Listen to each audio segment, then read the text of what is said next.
Story 1. The dark evening in the empty house. Alice had always loved silence. She adored reading books, losing herself in worlds of words where time stood still and reality faded into the background.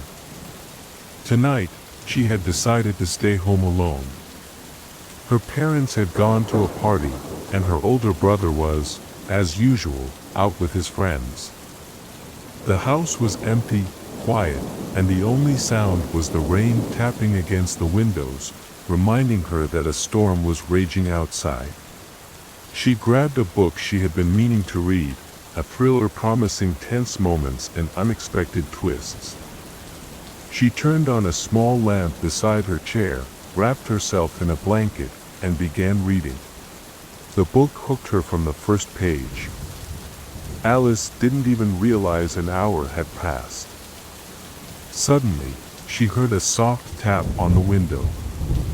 At first, she thought it was just the wind moving the branches of a tree, but then the tap came again, sharper this time. Alice stood up from her chair and walked to the window. The curtains hid whatever was outside, only darkness. She pulled back the curtain and peeked out. No one, probably just my imagination, she thought, turning back to her chair. But no sooner had she sat down than she heard another sound, a creak, like someone stepping on a squeaky floorboard in the hallway. Alice froze. She knew for sure no one was in the house. "Who's there?" Her voice trembled. There was no answer. Alice decided to check, to make absolutely sure she was alone. She cautiously walked to the door, opened it, and peered into the hallway. No one. But when she turned back to the chair, she was stunned to see that the book she had been reading was gone. She was certain she had left it on the table next to her chair. "This can't be happening," she whispered, scanning the room. The book was nowhere to be found. Alice's heart started pounding faster. She tried to convince herself it was just her imagination, but the feeling that someone else was in the house wouldn't leave her. She decided to go to the kitchen for a glass of water and to calm herself down. As she walked through the hallway, her eyes caught something near the bathroom door. On the floor lay a small note.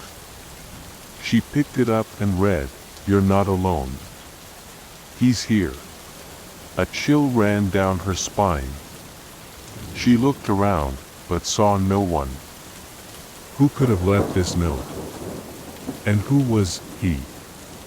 She began checking every room, but there was no one. Suddenly, the lights went out. Alice was plunged into total darkness. She tried to stay calm, but her heart was racing, threatening to leap out of her chest. She knew where the candles were kept and began to search for them blindly. When she finally found one and lit it, she saw that something had changed in the room. On the wall where there had once been nothing hung a portrait of a stranger. The man was staring at her, and his gaze was so real, so intense, that Alice felt as if he were about to speak. Alice decided to call her parents, to tell them about what was happening. She grabbed her phone, but the screen was black. She tried to turn it on, but nothing worked. Then, unexpectedly, the phone rang. It was her parents. Alice answered it, relief flooding her chest. "Mom, something strange is happening," she began, but the voice on the other end interrupted her. "Alice, we're still at the party." "Are you okay?" her mother asked. "Yeah, but didn't you just call me?" Alice asked, confused. "No, we didn't call," her mother replied. Alice's blood ran cold. Then who had just called her from her parents' phone? Alice turned back into the living room, where the candle still burned. She looked again at the portrait on the wall. Something about it seemed familiar. She stepped closer and squinted. The man's face on the portrait resembled her brother's, only older, with a different expression. She had never seen this portrait before. Suddenly, she heard footsteps upstairs. Someone was walking on the second floor. Alice knew her brother wasn't home. She grabbed the candle and went upstairs. When she opened her brother's bedroom door, she saw that no one was there. But on the bed lay the book she had been reading. It was open to the last page, which read, "He's always been here."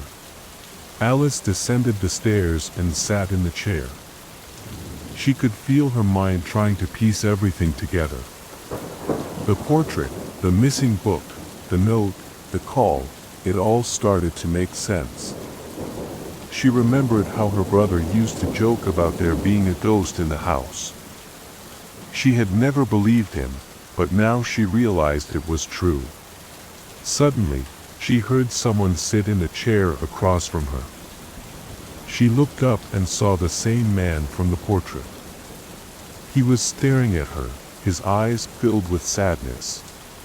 "I didn't want to scare you," he said. "I just wanted you to know the truth." Alice couldn't say a word. She understood now. This man, this ghost, was her grandfather, who had died many years ago. He had always been in this house, but he had never shown himself. "Why now?" she whispered. "Because you're the only one who can hear me," he replied. Alice woke up in the chair. The candle had burned out, and the portrait was gone from the wall. But she knew it hadn't been a dream. She could still feel her grandfather's presence and now understood that she had never truly been alone in that house.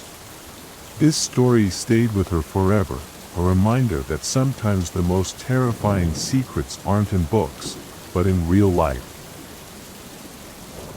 Story 2. Home Alone with a Book. 20-year-old Max always enjoyed spending time alone. His parents had gone away for the weekend to visit friends, leaving him in their big country house. The evening was quiet, with rain tapping on the windows and the wind rustling the tree branches outside. Max decided to spend the time reading a book his friend had recommended. It was a detective novel called Shadows of the Past. He wrapped himself in a blanket, sat in a chair by the fireplace, and started reading. The book was gripping. It told the story of a series of murders in a small town, and each chapter ended on a suspenseful note. Max got so immersed in the story that he lost track of time. But then, suddenly, he heard a noise. Something had fallen upstairs. Max froze for a moment. He knew the house was empty. His parents wouldn't be back for 2 more days. He put the book down and listened carefully. Again, he heard something, footsteps. He grabbed his phone to call his parents, but there was no signal. The storm must have damaged the lines. Max decided to go upstairs, holding a baseball bat in his hand. The footsteps seemed to be coming from his parents' bedroom. He opened the door and froze. A man wearing a mask was sitting on the bed. He held a knife and stared directly at Max. "You shouldn't have come in here," the man said, his voice calm but threatening. Max started backward, slamming the door shut. He heard the man laugh and then footsteps getting closer. Max ran to his room, locked the door, and wedged a chair against it.